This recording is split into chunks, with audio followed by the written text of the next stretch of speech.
From the Weather NorCal Command Center, this is your North Coast Neighborhood Forecast.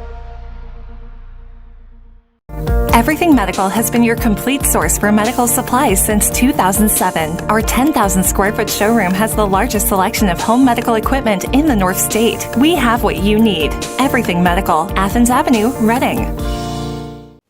All right, so we know it's going to be cool on the coast, right? No big surprises there. So really, the main story here is going to be the heat.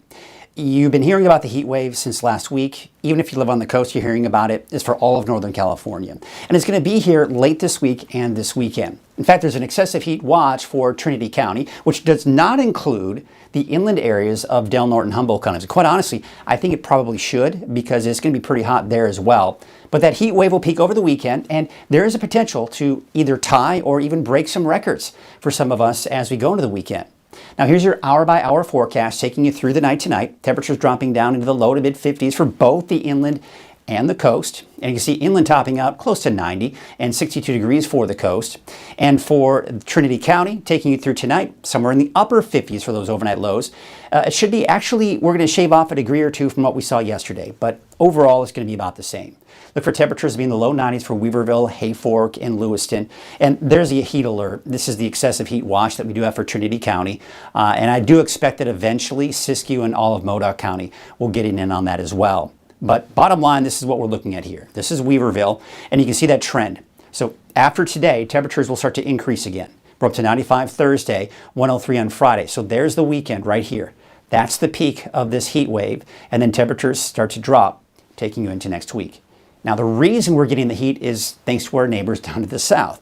They've got a heat wave there as we speak. And in fact, there is an excessive heat warning for all of these areas in Southern California, southwestern Arizona, even southern Nevada, in effect until Monday of next week.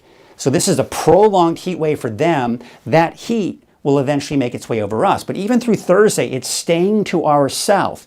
It's just going to expand and get closer. Then eventually by Friday and Saturday, not to mention Sunday, that bubble of heat is right on top of Northern California. And that's when our temperatures really start to increase. But check this out. As we go, especially into Monday, Tuesday of next week, that heat, you see how it's moving back down to our south, and our temperatures, as a result, begin to drop. So we have that to look forward to, especially for the coast, especially for the inland areas and Trinity County. But the coast, really not going to see much of an impact on that. But what we're looking at here is still probably that fog here for tomorrow morning, not to mention tomorrow afternoon. There's Wednesday at about 5 p.m. We're still seeing mostly cloudy skies, but there could be some breaks in the clouds. And that'll be the case here taking into Thursday morning and not to mention Thursday afternoon. Pretty standard, pretty typical when we're talking about that fog. Now, there still is a small craft advisory until 3 p.m. Wednesday for the coast of southern Humboldt County. And this area right here should expire at 9 p.m. tonight.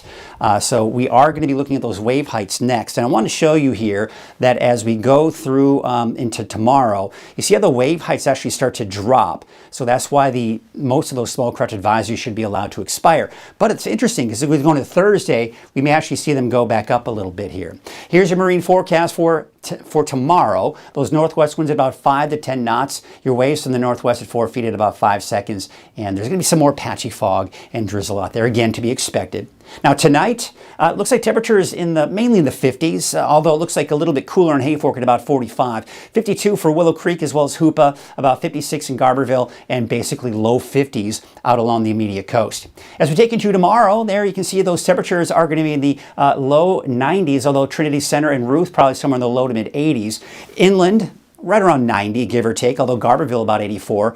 And there are those temperatures mainly low 60s along the immediate coast. But you don't have to head too far inland. It does warm up pretty rapidly. 66 in Fortuna and Klamath, a high of about 71 degrees. So there's your 7-day outlook. And you can see temperatures actually increasing a bit for Crescent City. So that heat wave kind of impacting the coast, right? So instead of 60 to 62 for today and for tomorrow and Thursday, we're in the mid 60s for Friday, Saturday, Sunday, even into Monday. But we take a look at Hoopa, that's where we're really feeling it, right? Because we're up to 100 degrees on Friday, 104 Saturday, 103 for Weaverville, and there's the peak over the weekend with 107 to 106. Your 7-day forecast for Eureka, not really feeling the impact of that heat wave. If anything, you're just going to kind of keep it in the low to mid 60s for those daytime highs under continued partly to mostly cloudy skies.